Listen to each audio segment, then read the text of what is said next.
Hi everyone, and welcome to one of those lazy summer days in June. It's almost midsummer day here,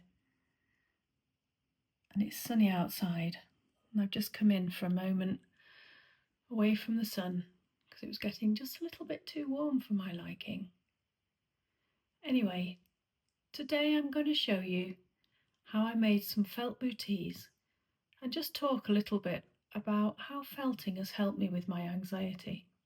I've been felting for many years, and it just grounds me and calms me down, as does going outside in nature. And these vlogs are here to show you how I felt and give you simple tips on helping anxiety and just grounding yourself, observing nature as we go along. I hope you enjoy it.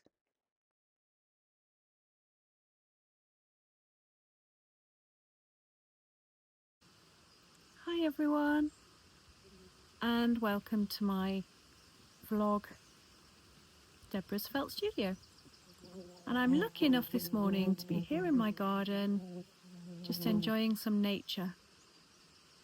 A bee has just landed on my phone. You can't see it, but it's so pretty. Anyway, the thing I like to do most is to come out here and just connect with nature every morning. And it both grounds me and inspires me, and I really feel is a massive part of my well-being, so much so that it seems to keep illness at bay. For example, this morning I thought I was coming down with a cold. Anyway, I've come out here. I've got my new favourite book, which I'm going to talk about a bit later, which is fabulous. And I'm just enjoying a few moments with my book in the garden. And then I'm going to walk around the garden and just show you some amazing things that inspire me in my artwork, colours that inspire me, and just let you enjoy some of the nature, because I know not everybody is fortunate enough to live in the nature like I do, and I am very grateful, and I do appreciate that. So I hope you enjoy my little vlogs. Look over here a minute. 27 years ago my husband came to live here, and this garden was just a field, and he bought a piece of the field from the farmer, and there was nothing in it at all. It was very much a monoculture with no biodiversity. And so he planted lots and lots of different trees.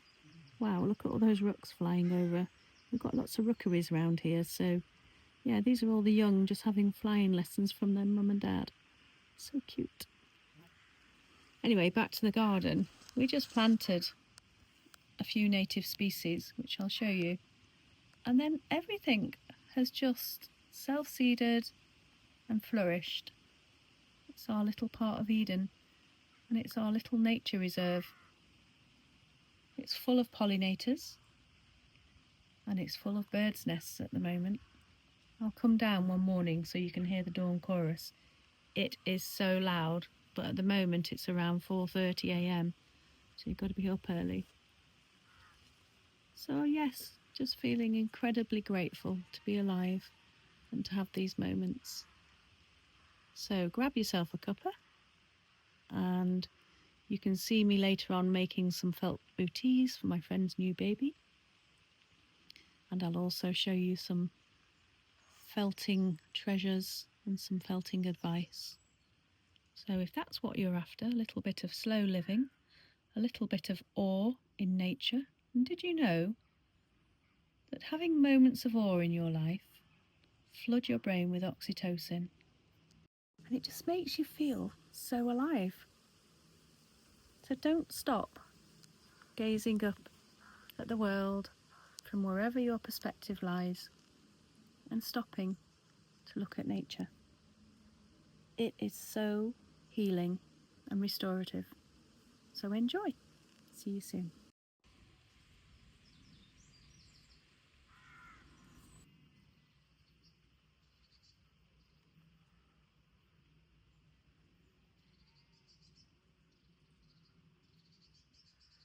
I'm sat here on the most beautiful sight of cotton grass seed floating down in the sky. Simply beautiful.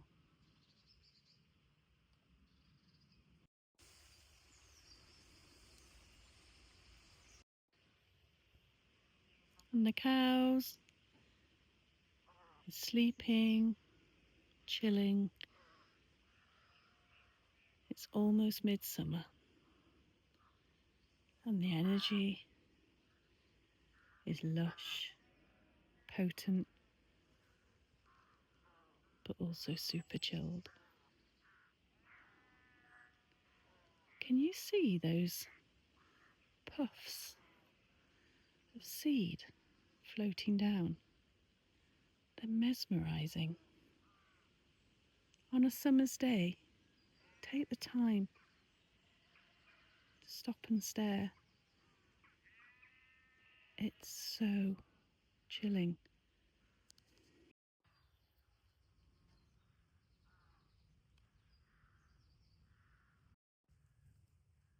And here's the beautiful seeds that are floating on the air and just landing where they please.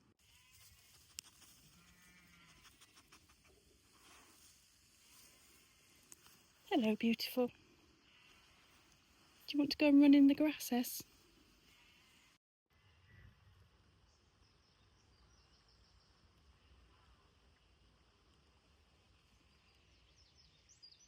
Feel the grass beneath your feet. Ground into the earth and breathe deep.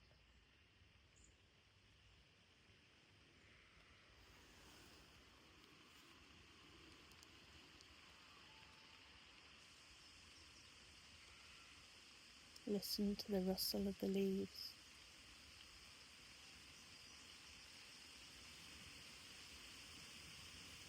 And feel the cotton grass seeds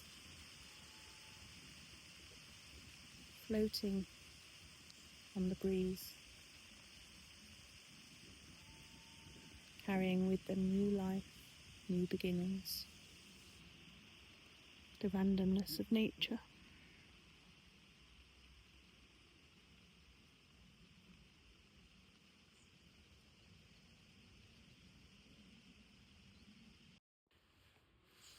I walk every day barefoot on the grass.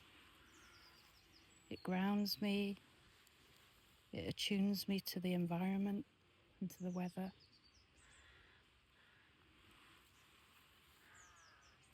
It's like a mindful meditation to be present where I am right now,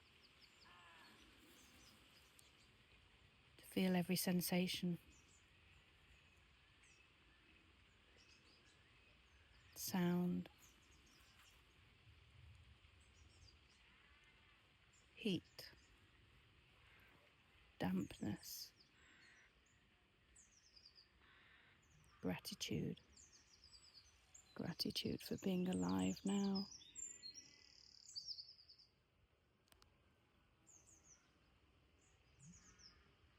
Witness.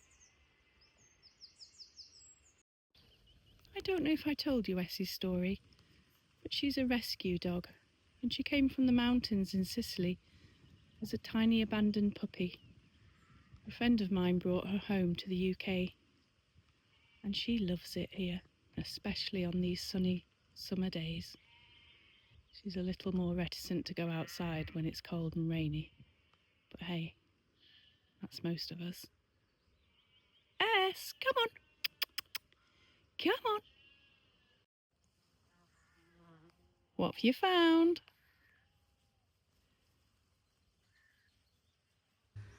So here's a couple of interesting things going on in my life at the moment. My husband is reading this, Is a River Alive, by a fabulous author called Robert Macfarlane. And he's a nature writer, and he describes things with such beauty and clarity and a fabulous understanding of how we work within nature. And then I got this book, There Are Rivers in the Sky, because my friend, whilst we were in Norway, was listening to this book and she said how good it was. And whilst we were in Norway, an amazing synchronicity happened. We were just walking around the city and there was this fabulous art installation, and we were looking at it, and it was made up of old tin cans cut out of date cans from the Middle East. And she was looking around the statue, and bear in mind she had an audiobook. She suddenly realised that it was actually an installation of this, which is called a lamassus. And at the time she'd never seen it, it was just from the description on her audiobook. But in this book, same book, but obviously paperback, you get a picture of it, and that's exactly what we saw. And I'll show you in a moment the one that we saw in Norway. It was stunningly beautiful. Yes, it was just so odd that she'd been reading that very morning all about the lamassus, and then there it was, a couple of hours later. Don't you just love it when synchronicities like this come into your life? To me, they show you that you're on the right path.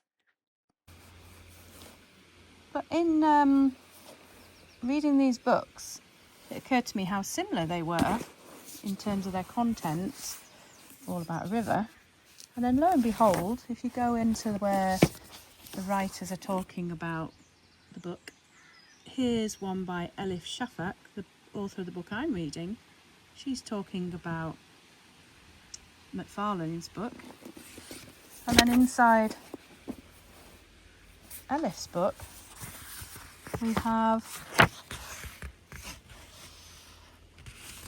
a piece by Robert, which I thought was really interesting.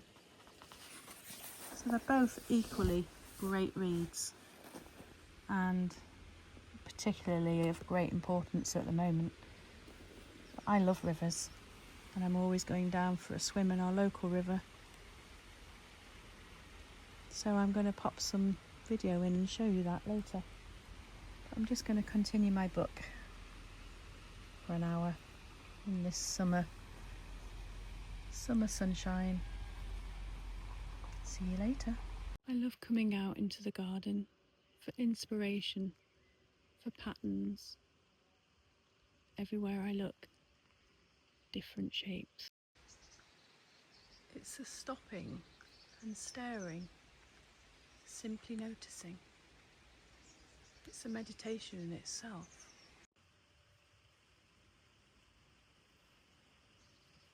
These are gorgeous Johnson's blue geranium. Again, ubiquitous to these parts. Thankfully this time I found you some wildlife. We do have lots of pollinators in this garden, but for some reason this morning I can't see that many. I used to have really bad anxiety, and sometimes I still do. But going out in nature really connects me to my environment and just fills me up with so much more courage to do things. It also settles my nervous system. As I sit and ponder here in my garden, I do marvel at how I am connected to everything. I share the same molecules as all things around me, but we're just expressed in different quantities and formations. The juxtaposition of molecules amidst other molecules, which create kaleidoscopic mixtures, expressions of colours, textures, sound, depth, forms, and energy, all of which ignite our senses and our creativity, and for which I'm so grateful. The heat from the sun is radiating down upon over all these molecules within us and around us, in the air, the soil, the plants, trees, birds, and insects. The water fallen in the pond is yesterday's rain, yesterday's story. It's evaporating now into the atmosphere, rising upwards, into the orchestra of clouds, gaining momentum for the concert to follow this evening, so that the water song, so lovingly created with the help of the sun, will flow and pour out its soul onto the earth below here in my garden. And so this cycle, the symphony continues. Just saying. Don't forget to take time out and check out the nature around you. It's so healing, and I can't recommend it enough. Anyway, you may be tuned in here for some felting tips. So I'm going to go into my studio and show you what I've been felting.